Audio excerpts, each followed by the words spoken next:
mahasiswa, kembali lagi bersama saya Trisuci Nur Hikmah Putri. Kali ini saya ingin membahas tentang apa sih validitas itu dan bagaimana konsep dari validitas tersebut. Kita akan membahas di slide berikutnya. Oke teman-teman, sebelum kita masuk ke konsep validitas, kita harus tahu terlebih dahulu apa sih validitas tersebut. Nah, jadi validitas berasal dari kata validity yang mempunyai arti sejauh mana ketepatan dan kecermatan suatu instrumen pengukur atau tes dalam melakukan fungsi ukurnya. Suatu tes dikatakan memiliki validitas yang tinggi apabila alat tersebut menjalankan fungsi ukur secara tepat atau memberikan hasil ukur yang sesuai dengan maksud dilakukannya pengukuran tersebut. Nah, artinya hasil ukur dari pengukuran tersebut merupakan besaran yang mencerminkan secara fakta, tepat, atau keadaan sesungguhnya dari apa yang diukur.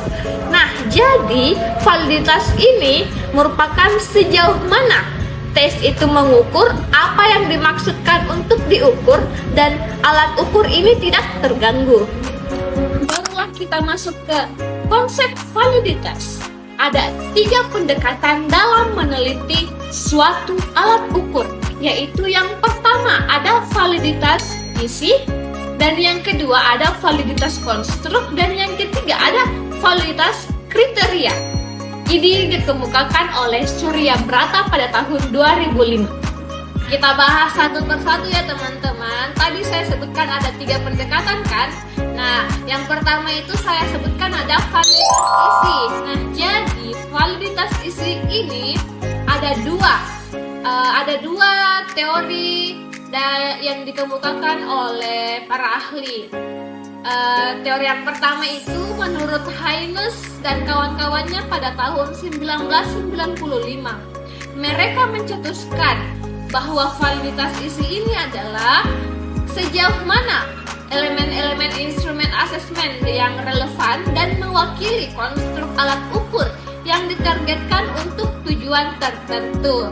Teori yang kedua itu ada menurut Clark dan Watson pada tahun 1995.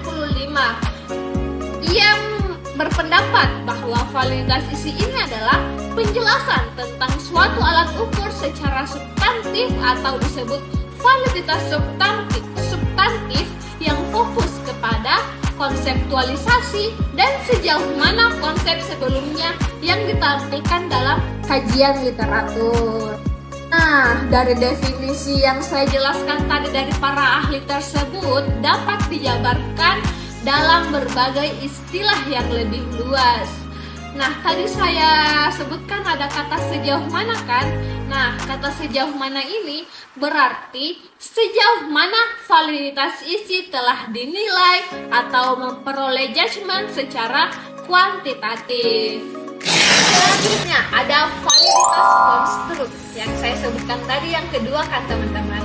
Nah, validitas konstruk ini merupakan sebuah gambaran yang menunjukkan sejauh mana alat ukur itu menunjukkan hasil yang sesuai dengan teorinya Ashwar pada tahun 2005. Nah, adapun proses pengujian validitas konstruk yang dikemukakan oleh Murphy dan David Shaffer pada tahun 1991.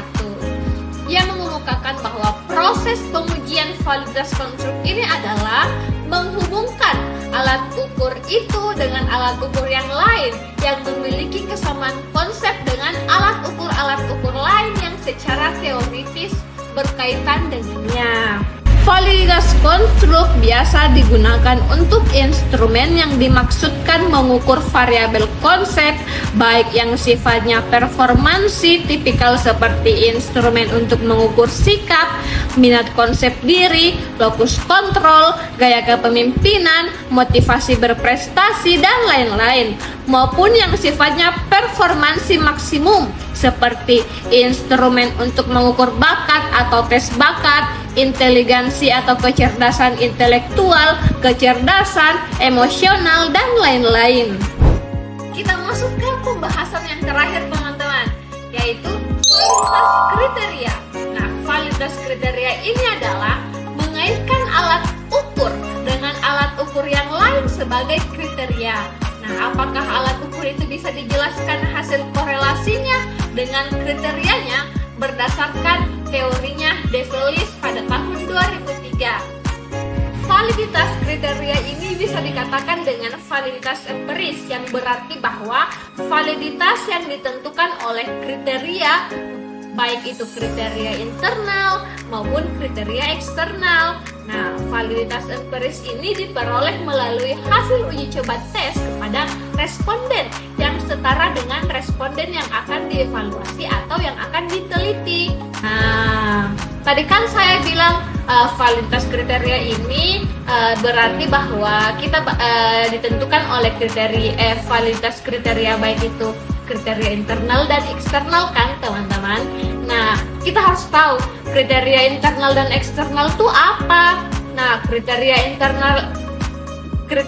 internal itu adalah tes atau instrumen itu sendiri yang menjadi kriteria, sedangkan kriteria eksternal adalah hasil ukur instrumen atau tes lain di luar instrumen itu sendiri yang menjadi kriteria. Itulah penjelasan tentang konsep validitas dan juga beberapa pendekatan dari validitas tersebut. Materi selanjutnya akan dibawakan oleh rekan saya di video berikutnya. Baik, selanjutnya saya akan menjelaskan tentang jenis-jenis validitas. Nah, validitas adalah tingkat ketepatan suatu instrumen penelitian dalam mengukur apa yang seharusnya diukur. Jika instrumen memiliki validitas yang baik, maka data yang diperoleh juga akan lebih akurat dan dapat dipercaya. Secara umum, validitas dibagi menjadi dua, yaitu validitas logis atau teoritis dan validitas empiris. Nah, yang pertama itu adalah validitas logis, yang dimana validitas yang ditentukan berdasarkan teori, konsep, dan pertimbangan para ahli sebelum instrumen digunakan dalam penelitian. Jadi penilaian validitas tidak hanya menggunakan data lapangan, tetapi juga melihat apakah instrumen sudah sesuai secara teori.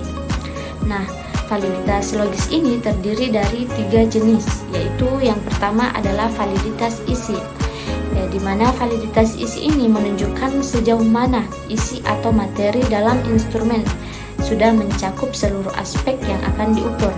Contohnya itu peneliti ingin mengukur prestasi belajar siswa. Nah, prestasi belajar tidak hanya dilihat dari nilai ujian, tetapi juga dari pemahaman materi, kemampuan berpikir, keterampilan, serta sikap belajar. Nah, jika kuesioner hanya berisi pertanyaan tentang nilai ujian saja, maka validitas isinya ini masih kurang karena belum mencakup seluruh aspek prestasi belajar. Nah, validitas isi ini penting karena dapat mencegah peneliti mengukur sesuatu secara tidak lengkap.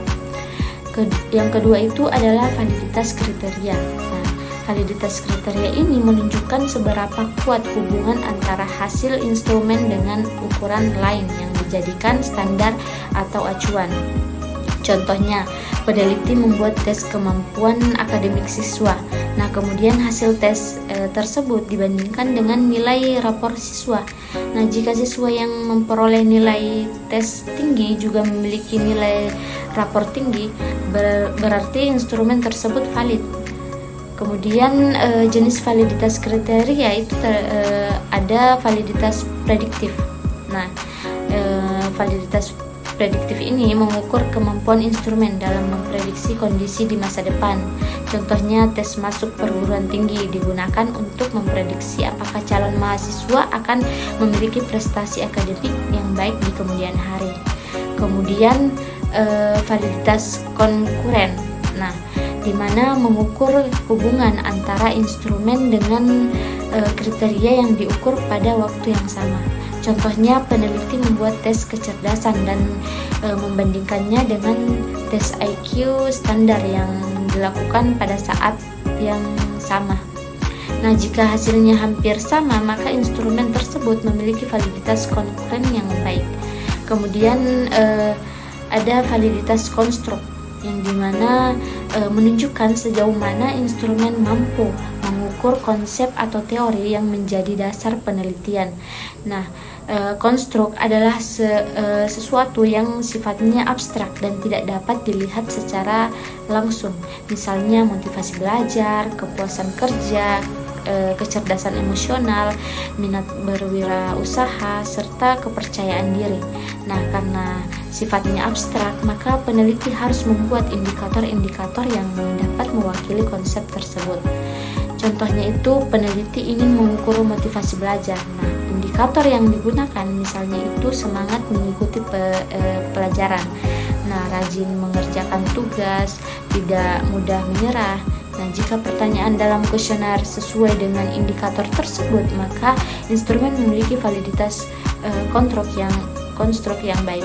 Kemudian jenis validitas yang kedua adalah validitas empiris, yang dimana validitas empiris ini adalah validitas yang diperoleh berdasarkan data nyata di lapangan melalui pengujian statistik. Artinya, setelah instrumen dibuat dan dinilai secara teori, instrumen tersebut harus diuji kepada responden untuk mengetahui apakah setiap pertanyaan itu benar-benar valid.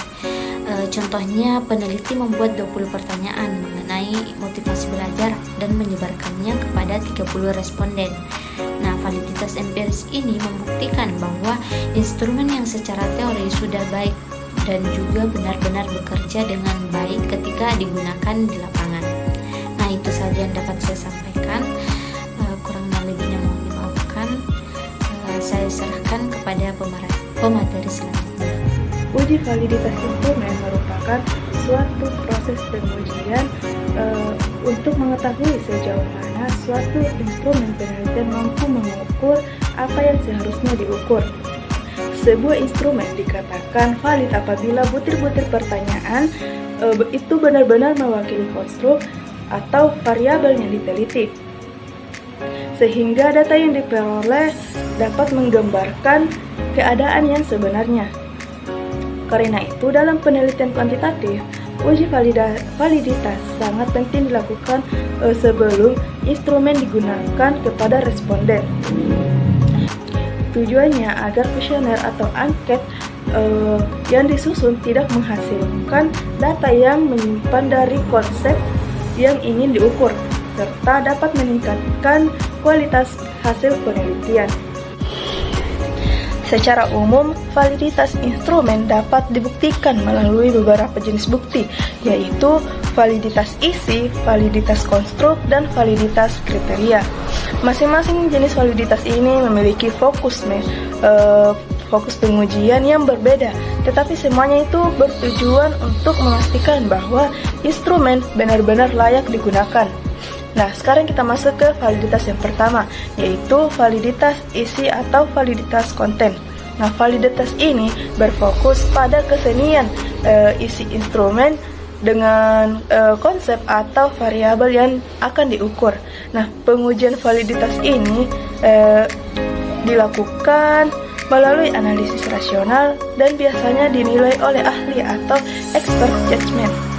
Nah, dalam proses ini instrumen dilihat secara detail, misalnya dari definisi operasional variabel, kesesuaian butir soal dengan variabel yang diteliti, jumlah soal, format jawaban, skala pengukuran, sistem penskoran, petunjuk pengisian, tata bahasa, hingga tata letak penulisan. Nah, setelah dinilai oleh ahli, instrumen kemudian direvisi sesuai saran yang diberikan.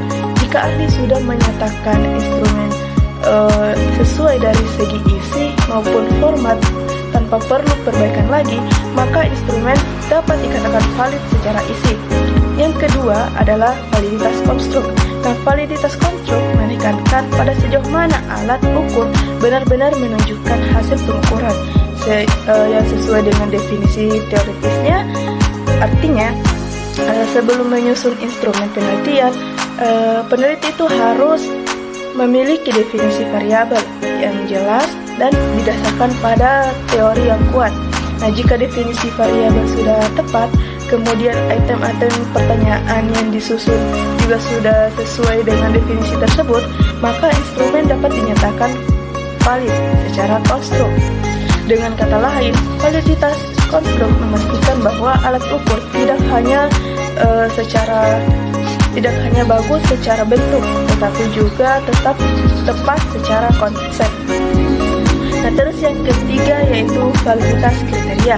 Nah, validitas ini berfokus pada perbandingan antara instrumen yang dikembangkan dengan instrumen lain yang dianggap sebanding atau menjadi acuan. Instrumen pembanding ini disebut sebagai kriteria. Validitas kriteria terbagi menjadi dua, yaitu validitas prediktif dan validitas bersamaan. Nah, apa sih itu validitas prediktif? Validitas prediktif terjadi jika pengujian instrumen dan kriterianya dilakukan pada waktu yang berbeda. Sementara validitas bersamaan terjadi jika instrumen dan kriterianya itu diuji pada waktu yang sama. Hasil pengujian keduanya kemudian dihubungkan dengan analisis korelasi untuk melihat sejauh mana hubungan antara instrumen dan kriterianya.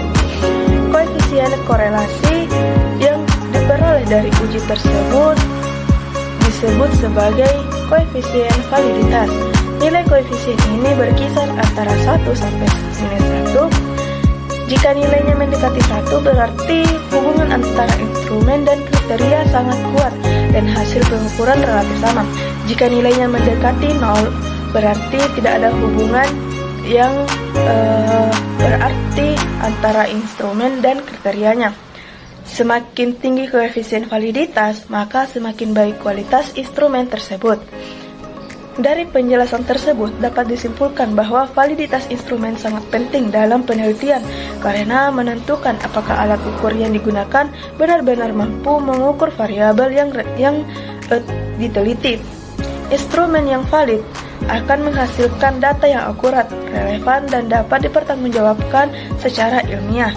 Oleh karena itu, sebelum instrumen digunakan dalam penelitian, peneliti perlu memastikan bahwa instrumen tersebut telah memenuhi syarat validitas, baik dari sisi isi, konstruk, maupun kriteria. Halo, saya Reski Amalia dengan NIM 90200124056. Di sini, saya akan menjelaskan materi mengenai konsep reliabilitas. Pernahkah Anda mendengar istilah reliabilitas? Menurut Kamus Besar Bahasa Indonesia, reliabilitas adalah perihal sesuatu yang bersifat reliable atau bersifat andal.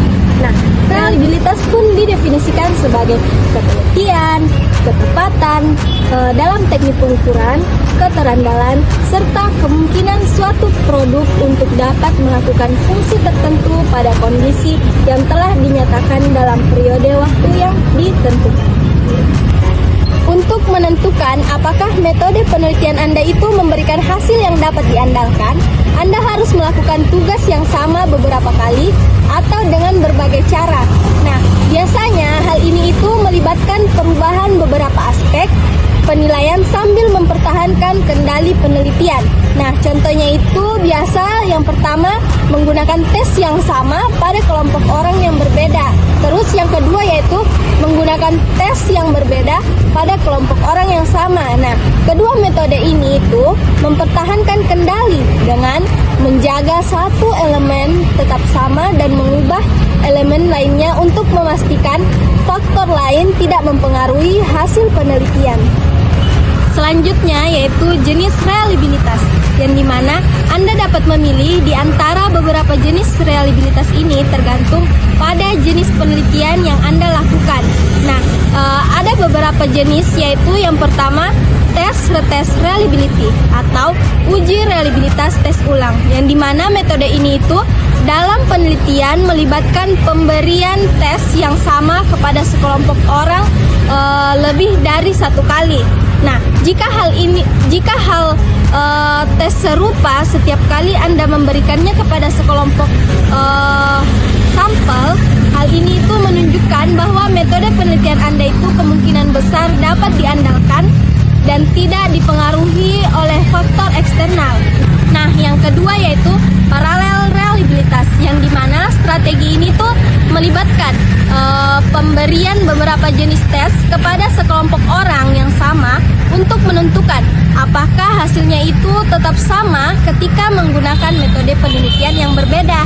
Nah, jika iya, berarti metode tersebut mungkin dapat diandalkan, sebab jika tidak, peserta dalam kelompok sampel itu mungkin akan berperilaku berbeda dan mengubah hasilnya.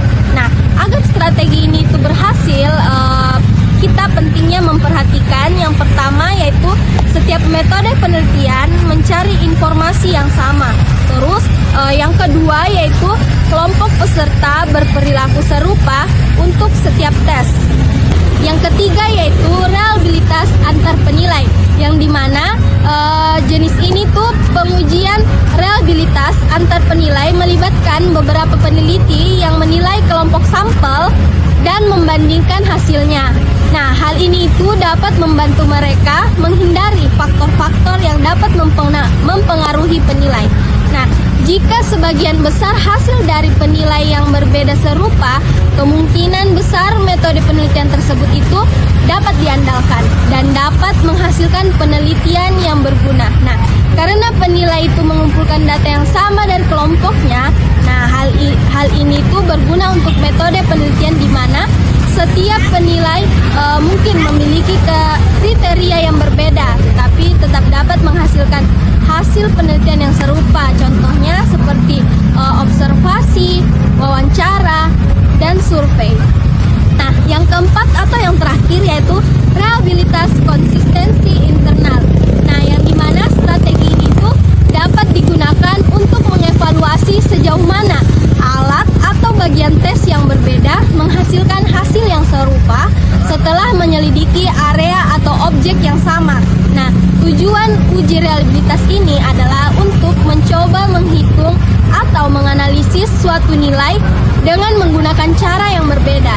Jika hasil yang diperoleh sama pada setiap kasus, nah kita dapat berasumsi bahwa metode pengukuran itu sendiri adalah konsisten. Nah, bergantung pada seberapa tepat perhitungannya, penyimpangan kecil antar hasil ini mungkin diperbolehkan atau tidak. Hai teman-teman, pada materi ini kita akan membahas mengenai reliabilitas instrumen penelitian. Nah, reliabilitas adalah tingkat konsistensi suatu instrumen penelitian. Artinya, apabila instrumen digunakan beberapa kali dalam kondisi yang sama, maka hasil yang diperoleh akan tetap atau relatif sama. Semakin konsisten hasil yang diberikan, maka semakin tinggi tingkat reliabilitas instrumen tersebut. Secara umum, terdapat beberapa teknik untuk menguji reliabilitas instrumen, yaitu tes retest, equivalent, dan internal konsistensi. Khusus untuk internal konsistensi terdapat beberapa metode seperti split half, K20, K21, dan Alpha-Corombach. Namun, pada materi ini kita akan fokus membahas mengenai uji tes retest dan equivalent.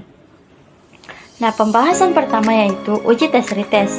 Uji tes retest dilakukan dengan cara memberikan instrumen yang sama kepada responden yang sama, tetapi pada waktu yang berbeda.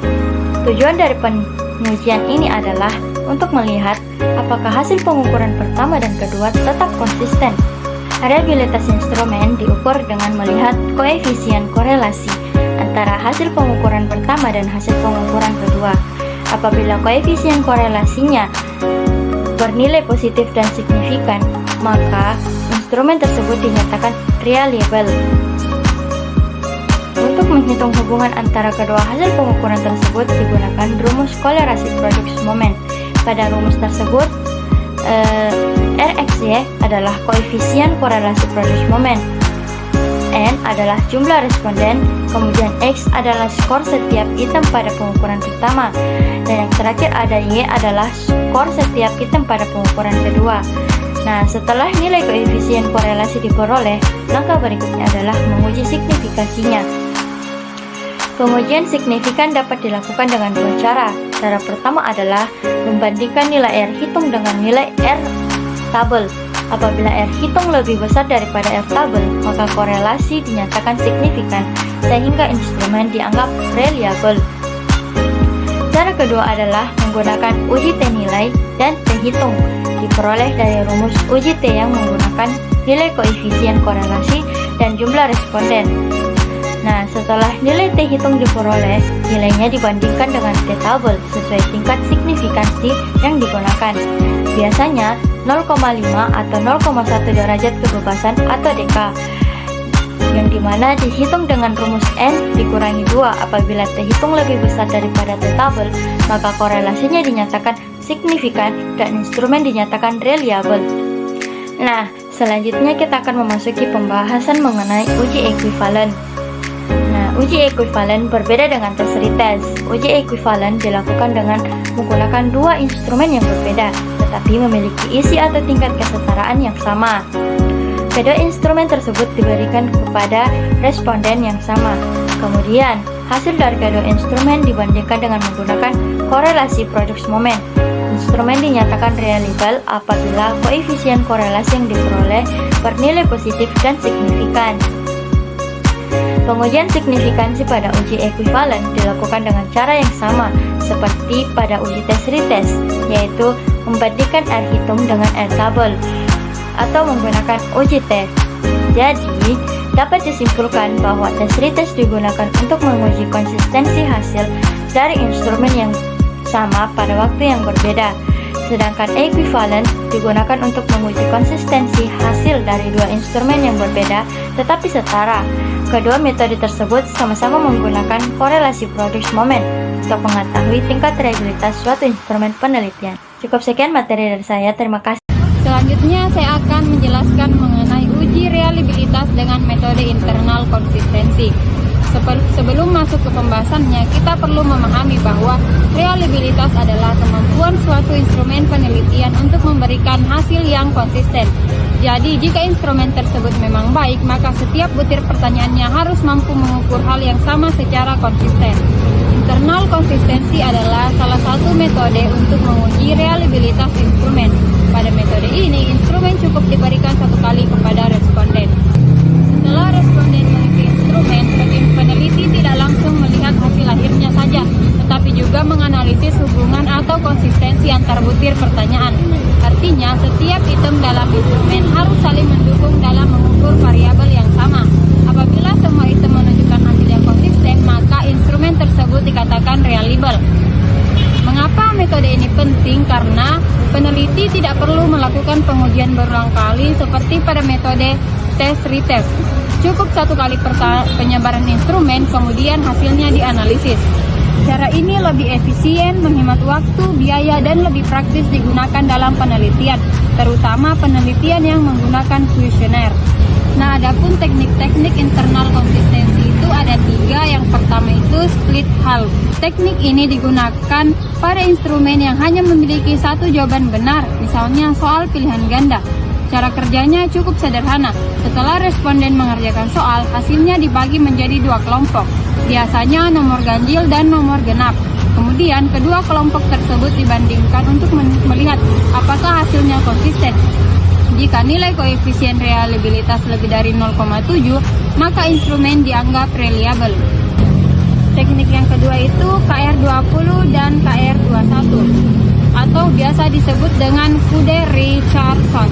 Kedua teknik ini digunakan untuk menguji reliabilitas instrumen yang hanya memiliki satu jawaban benar, misalnya soal pilihan ganda atau soal benar salah.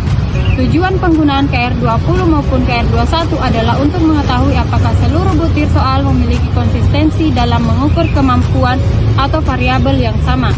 Perbedaan utama keduanya terletak pada tingkat kesulitan soal. Jika setiap butir soal memiliki tingkat kesulitan yang berbeda-beda, maka digunakan KR20. Rumus ini memperhitungkan proporsi responden yang menjawab benar dan salah pada setiap butir soal, sehingga hasilnya lebih akurat ketika tingkat kesulitan soal tidak sama. Sebaliknya, jika semua butir soal dianggap memiliki tingkat kesulitan yang relatif sama, maka digunakan KR21. Karena menggunakan asumsi tersebut, perhitungannya menjadi lebih sederhana dibandingkan KR20, tetapi hanya tepat digunakan jika asumsi kesamaan tingkat kesulitan memang terpenuhi. Setelah nilai koefisien reliabilitas diperoleh, hasilnya kemudian diinterpretasikan. Apabila nilainya lebih dari 0,70, maka instrumen dinyatakan reliable atau memiliki konsistensi yang baik. Kemudian teknik terakhir adalah Alpha-Cronbach. dan ini merupakan teknik yang paling banyak digunakan dalam penelitian. Alpha-Cronbach digunakan untuk instrumen yang memiliki lebih dari 2 pilihan jawaban, seperti angka atau kuesioner dengan skala Likert. Misalnya pilihan sangat setuju hingga sangat tidak setuju. Nilai Alpha-Cronbach yang baik berada di atas 0,370. Namun nilainya juga tidak disarankan melebihi 0,90 karena hal tersebut bisa menunjukkan bahwa beberapa pertanyaan terlalu mirip atau berulang sehingga kurang efektif. Jika nilainya di bawah 0,70, maka beberapa item perlu diperbaiki atau dihapus agar reliabilitas instrumen menjadi lebih baik. I just had to let you know you're